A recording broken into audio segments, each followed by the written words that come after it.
제작진의 수소문 끝에 약 3개월 전에 끔찍한 일을 겪었다는 강지은 씨를 만났습니다. 그녀는 이 동네에서만 40년 동안 살아왔다는데요. 오랜 기간 지병을 앓고 있는 고령의 아버지를 간병하느라 사회와 고립된 생활을 해왔답니다. 일단 저희 집은 손님이 아무도 안 오는 집에 저희 아버지도 예전에 이제 그 사회생활 끝나셨고 어머니는 평생 가정주부셨고 농사나 짓고 누가 저희 집에 그렇게 찾아온 게 한 번도 없었거든요. 그런데 지난 3월 19일 지은 씨의 집은 아수라장이 돼버렸다는데요. 대체 무슨 일을 겪으셨던 걸까요? 그러게요. 방문들이 다 부서져 있습니다. 아마도 앞에 봤던 경찰들하고 관련 있는 일일 것 같은데요. 그날의 상황이 담겨있는 CCTV 영상을 제작진에게 보여준 지은 씨. CCTV가 있군요. 그때 제일 먼저 진입하신 건 경위님들 소방관님들이셨어요. 그렇게 그것도 떼거리로 온 것도 그것도 경찰이 왔더니 더 기가 막히고 뭐 그랬었죠. CCTV 속 영상에는 여러 명의 경찰들의 모습이 보였습니다. 곧이어 지은 씨는 더욱 충격적인 말을 꺼냈는데요. 이게 여기다 연장 들고 오신 거예요, 여기다가. 응? 그렇죠, 이게 연장통이거든요. 여기서 다 갖고 가시는 거거든요. 네? 연장을요? 이게 제가 정보 공개 청구를 했어요. 아침 9시부터 출동을 했고 여기 동네 배회하고 있었대요. 그리고 이제 1시에 이제 작전 시작하신 거래요. 여러 명의 경찰들이 연장까지 챙겨서 지은 씨의 집을 찾았다는 이야기. 그날의 흔적들은 여전히 집안 곳곳에 남아 있었습니다. 이걸로 뚫어버리셨거든요. 어? 여기 잠겨 있으니까요. 보통 아래까지 이렇게 잠진 않거든요. 그러니까 이렇게 해서 여기 뚫고 열리니까 그냥 이걸로 들어. 지은 씨의 주장에 따르면 당시 경찰들이 문을 열 것을 요구했지만 놀란 마음에 이를 거부했고 그러자 경찰들이 현관문을 강제로 열고 집 안으로 들어왔다는데요. 저 여기 서서 이제 들어오시는 거 막아도 신발도 안 신었어요. 막 압수해야 된다는데 아니 도대체 뭐를 압수한다는 건지 이런 거지 같은 명마주의밖에 없는데 왜 우리 집을 압수한다는 건지도 모르겠고 그냥 일단은 내일 오시라고 그냥 그 생각만 있었거든요. 갑작스러운 압수수색에 당황한 지은 씨는 반항했고 그 과정에서 집안 곳곳이 부서졌답니다. 아하. 아이고. 네, 여기 지금 이 벽지를 뜯으면 다 저 밑에가 지금 이렇게 다 부서져 있는 거죠. 그렇죠. 아이고. 크게 훼손됐는데요? 네. 아니 어떻게 하면 저렇게 구멍이 날 정도로 문이 부서질 수 있어요? 경찰 입장에서 압수수색할 때 당사자가 거부하면 어느 정도의 물리력은 행사할 수가 있습니다. 그날 현장에는 지은 씨의 아버지도 함께 있었다는데요. 그 역시 당시 상황을 구체적으로 기억하고 있었습니다. 그전 굉장히 놀랬죠.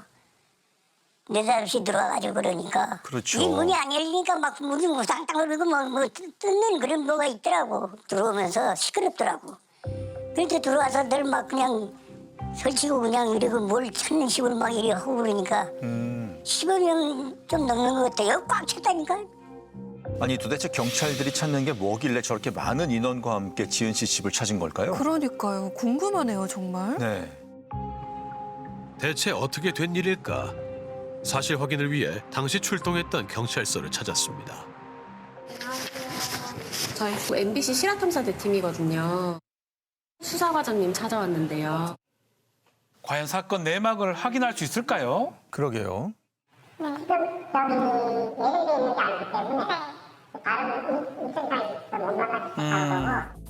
이대로 아무런 이야기도 들을 수 없는 걸까? 그런데 얼마 뒤 한 통의 전화가 걸려왔습니다. 저 명인 서부서 수사과장이라 네? 연락이 왔어요. 전화 됐네요. 먼저 압수수색 과정에 대해 적법한 절차대로 이루어진 건지 물었습니다. 정식 절차대로 진행하자고 해서 영장이 발부를 받은 거고 우리가 이제 압수수색 바로 할 수도 있었는데 영장 기간을 길게 해놓고 그 집을 며칠을 지켰어요. 왜냐하면은 을 잠궈놨을 때 강제 개방했을 때도 지가 이렇게 안전사고 우려도 있는 부분인 거고 그래서 소방하고 또 구청 관계부하고 같이 이렇게 지은 씨의 말과는 달리 적법한 절차에 따라 만약의 상황까지 대비해서 순조롭게 압수수색을 했다는 거잖아요. 네. 당시 함께 출동했던 소방서 측도 경찰과 같은 입장이었습니다.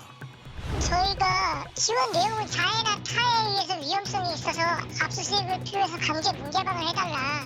그 내용만 있었고요. 안에서 그렇게 큰 소리가 나거나 그러지는 않았어요. 저희가 있을 때는 뭐 특이한 상황은 없었으니까. 양측의 의견이 완전 다른데요. 근데 궁금한 게 현장에는 모두 몇 명이나 갔던 걸까요? 지자체에서 한 2분 정도 오시고 여성분이 한 4명인가 5명 가시고 남자 경찰관이 3명 정도 이렇게 가시고 소방에서 한 4분 정도 오시고 공용 서류를 문의하고 있는 부분이죠. 공용 서류가 그 건축물 대장 부분인데 건축물 대장 양이 상당히 많은 양이에요. 예를 들어 라면 박스를 한다면 한 2박스 정도 돼요. 구청에서 확인해 보니까 없는 거야. 그렇게 되니까 저희한테 수사 의뢰를 한 거예요. 아하. 다시 말해 구청에서 공용 서류인 건축물 대장이 대량으로 사라졌고 그 서류들을 지은 씨가 숨겨놓고 돌려주지 않아 회수하기 위해 압수수색을 했다는 겁니다. 사건은 작년 10월 폐지를 줍는 한 장소에서 시작됐답니다. 여기 전 요 부분에 있었어요. 이거보다 좀 높은 박스였고 저쪽에 있었고 아마 저는 이사 가면서 사무실에서 두던 설계도 뭐 그런 건축사 그런 거에서 나온 걸 수도 있고 근데 이런 건 정말 물건인데 이렇게 버렸네 하고 그런 생각이 많이 들었었거든요. 당시 지은 씨는 건설축과 관련된 회사에서 버린 서류들이라고만 생각을 했었다고 합니다. 평소 고령의 부모님을 대신해 생계수단 중 하나로 폐지를 줍곤 했던 지은 씨. 평소와 다르게 수상한 상자를 발견했는데요. 그 안에는 꽤 많은 양의 서류 뭉치가 들어있었답니다. 그런데 저희 동네 예전에 부락이었었거든요. 지금 돌아가신 형수 아저씨나 상배 아저씨나 그 아저씨도 이름이 다 써있더라고요. 아버지도 있으시고 정말 저희 아버지도 그렇고 주민번호라든가 그런 개인정보가 다 적혀있더라고요. 온 마을 사람들 다. 아, 그러니까 동네 주민들의 이름, 개인 정보가 담긴 서류들이 폐지를 모아두는 곳에 버려져 있었다는 거네요. 그러니까요. 어떻게 그런 중요한 서류들이 폐지로 나올 수 있죠? 그러니까요. 의아하죠. 당시 심상치 않은 문서라고 생각했던 지은 씨는 그 서류들을 챙겨 집으로 돌아왔고 서류의 정체를 확인하기 위해 아버지에게 보여주었답니다. 그러니까 아버지 댁에 넘기면서 보다 보니까 근데 이게 건설사에서 나온 것 같지만은 않은데 그래서 건축물 대장이라는 것도 검색해보고 그래서 이제 물어보기 시작했거든요. 서류의 정체는 바로 건축물 대장. 그 페이지 수만 해도 약 2,000장이 넘어 보였다는데요. 지은 씨는 대체 이 많은 양의 서류가 왜 거기 있었던 건지 알아보기 위해 지자체에 민원을 넣었답니다. 아하. 용인 특례시청 감사관실에 민원 올려오니 확인하여 답변 요청드립니다. 건축물 대장은 개인정보들 및 국가에서 보존해야 할 다수 정보들이 기록된 국가기록물이라는 그녀가 작년 10월부터 이 서류와 관련된 민원을 넣은 횟수는 총 11번. 뭐 같은 내용의 민원을 11번이요? 많이 넣으셨습니다. 이유가 있을까요? 네. 공무원분들 맨날 거의 똑같은 답변만 했던 것 같아요. 구청인가 시청에 있으니 와라. 그런 내용이었던 것 같아요. 한 짧게. 그런데 제가 볼 때는 불분명하고 또 물어보고 그냥 그랬었거든요. 실제로 지은 씨가 남긴 민원에 대해 용인시청과 수지구청에서는 건축물 대장이 잘 보존돼 있다는 내용의 답변을 반복적으로 남겼습니다. 아, 그렇군요.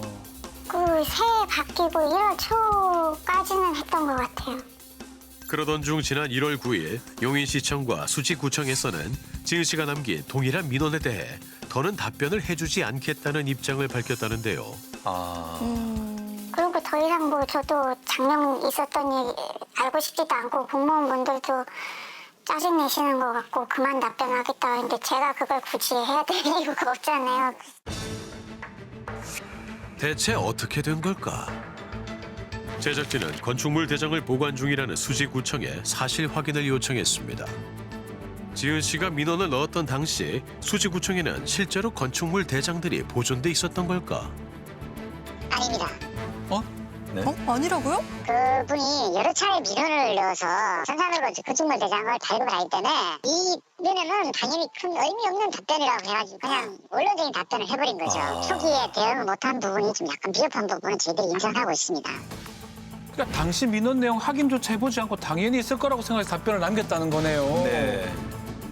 그렇다면 건축물 대장이 분실됐다는 건 언제 확인했던 걸까? 조금 시간이 지나서 계속 반복되고 올려보니까 좀 이상하다 싶어서 대장을 확인하게 된 거죠. 그러기서 우리가 분실이 됐다는 걸 알게 됐습니다. 그런데 이 많은 게 한 번에 이렇게 도난이 당하든지 뭐 유출이 됐는지 분실이 됐는지 난 몰라서 우리가 1월 초에야 경찰에 수사를 의뢰했고 올해 1월 초가 돼서야 건축물 대장이 분실됐다는 걸 알고 경찰에 수사를 의뢰했답니다. 이 공공기록물을 개인이 가지고 있는 건 아니지 않습니까? 돌려줘야 될 게 맞는데 그분이 이걸 왜 가지고 있는지도 모르겠고 건물상이가 뭐 거기서 뭐 주웠다 그러는데 공공기록물이 어떻게 유출이 됐는 건지 저희들도 궁금합니다, 사실. 공공기록물 관리에 관한 법률의 그 19조 2에 보면 원래 누구든지 이에 대한 공공기록물을 유출했거나 이에 대해서 처벌이 좀 강화가 되어 있거든요. 그러다 보니 누가 책임을 져야 되는 그러한 부담감이 있어서 그래서 처음에는 이제 내부에서 문제가 찾기보다는 아마 외부에서 원인이 있지 않았을까. 일반인이 이를 습득을 했다라고 하면 적절한 이제 보상 기준에 따라서 그에 대한 회수하는 절차를 먼저 진행하게 되어 있는데 그게 아니라 이분을 먼저 범죄자로 보거나 그렇게 접근했다라는 게 처리에 대한 방안이 좀 아쉬운 부분은 좀 있는 것 같습니다. 저희들은 사실은 뭐 이분을 잘 모르지만은 그분 입장에서 이분이 뭐 좀 완전 악질이라고 그러더라고요, 사실. 이에 대해 사건을 담당하는 경찰에게 물었습니다. 제가 다른 건으로 민원이 계속 있던 부분이 그 민원인이 우리 경찰, 구청 이쪽에서는 아주 유명하신 분이야. 굉장히 힘들어하시는 분이 계세요. 그 주변에 인근에 계시는 분이. 평소 민원을 자주 넣는 지은 씨 때문에 지자체를 포함한 동네 주민들 모두 힘들어하고 있다는데요. 이 말은 사실일까? 여기 혹시 막 경찰도 자주 오는 집 있다는데 모든 게 이상한 집이에요. 그냥 네? 이상한 사람이라고요? 이상한 사람? 저 MBC 방송국에서 나왔어요. 친구에서 그 위생이 깨끗하지 않다. 피해가 와서 장사를 그만둔 간 사람이 많아요. 동네 다뭐한 20여 가구 신고를 인터넷 뭐 신문고가 있다네 요새는 그걸로 다 신고를 했나 봐. 나도 시정을 했고. 실제로 동네 주민들에게 지은 씨는 골칫거리로 여겨지고 있었는데요. 어떻게 된 일인지 지은 씨를 다시 만나 이야기를 들어봐야겠습니다. 민원을 원래 넣었던 사람이다. 좀 어떤 내용의 민원을 언제 넣으셨던 건지. 근데 저희 집만 그런 게 아니라 다들 민원을 많이 넣지. 왜냐면 살면서 다들 불편하니까요. 여기는 주차난이 너무 심한 거예요. 그런 부분들 지적했죠. 문제는 시정되지 않으니까 계속 생기니까 몇 번 더 넣었겠죠, 많이. 지은 씨의 말에 따르면 동네의 주차난을 비롯해 불법적인 부분들에 대해서 민원을 넣었었답니다. 그러면서 민원 넣은 거 이게 뭔 상관이냐고요. 민원 넣은 건 넣은 거고 이거 별개인데 그거 넣었는데 그게 도대체 무슨 상관인지 잘 모르겠어요. 그렇긴 합니다. 민원 넣은 거. 또 이 사건 자체는 별개입니다. 네. 그럼요. 이 사건으로 지은 씨는 어느덧 3개월째 공용서류 무효와 공용서류 은닉 혐의로 조사를 받고 있는데요. 조사를 받고 있어요, 지금. 그 때문에 일상에서도 많은 어려움을 겪고 있답니다. 저는 이렇게 사건이 있다고 해서 허구한 날 가고 어째까지 제가 경찰에 월급 나오는 것도 아닌데 이렇게 다니면서 똑같은 말만 하고 이렇게 항상 이렇게 입씨름만 하고 있어야 되는지 저도 이제 더 이상 할 말이 없고 못 가겠어요 했더니만 제가 이렇게 이제 수갑 채우고 체포당해서 용인 동부로 갔거든요. 네. 아니 이 사건 때문에 체포까지 당하셨던 거예요? 네, 반복되는 경찰 조사에 지쳐서요. 경찰서에 출석을 안 한 적이 있었는데 체포가 결국 됐고 3일간 구금됐었다고 합니다. 우와. 그렇다면 이 사건에 대한 경찰 조사는 현재 어디까지 진행됐을까? 그게 이제 어떤 식으로 활용을 하셨는지 또 어떤 목적으로 그걸 가지고 계셨는지 이런 부분이 아직도 안 밝혀지고 있고 진술이 안 나오고 있어요. 본인께서는 이제 어디에서 있는 거를 가져왔다. 네네, 폐지로 주우셨다고. 근데 이제 그 부분은 뭐 여러 가지로 입증이 곤란한 부분이 있는 거고. 지은 씨 말에 따르면 작년 10월에 폐지 줍는 곳에서 서류를 주었다고 했잖아요. 네. 근처에 CCTV가 있어서 제작진이 정보 공개 청구를 요청했는데 기간이 지나서 영상을 확보하지 못했습니다. 이 상황에 대해 전문가는 지은 씨가 이 서류를 어떻게 가지게 됐는지를 밝혀내는 게 제일 중요하다고 말합니다. 원칙적인 수사한다 그러면은 이 공용서류 무효죄에 고의를 입증할 수 있는 전제 사실은 이 사람이 이 서류를 어떻게 취득했냐예요. 정말 여기 문서고에 본인이 들어가가지고 이걸 절취했다 그러면요. 절도죄랑 공용서류 무효죄랑 경합범이 되는 거예요. 그렇죠. 하나의 행위가 두 가지 범죄가 될 수 있는 거예요. 근데 지금 절도에 대한 논의 자체가 없잖아요. 그럼 수지구청도 그에 대한 증거가 없는 거예요, 사실은. 그러니까 그게 없는 상태에서는 공용서류 무효죄로 고의를 입장이 대단히 곤란할 거라는 저는 생각을 하고 있어요. 민원이 제기됐는데 너무 반복적인 민원이니까 악성 민원이니까 뭉개는 게 아니라 적어도 사실관계 파악은 해봐야 됩니다. 정말 이 사람이 100번 이상해도 한 번은 정상일 수 있잖아요. 그 100번의 이 사람의 잘못 때문에 101번째 신고를 무시했다가 사고가 나는 거거든요. 그렇죠. 맞습니다. 예. 자칫하면 수많은 사람들의 개인정보가 유출돼 또 다른 범죄에 악용될 수도 있었던 상황. 무엇보다 정확한 수사를 통해 사라진 문서의 진실이 밝혀지길 바랍니다.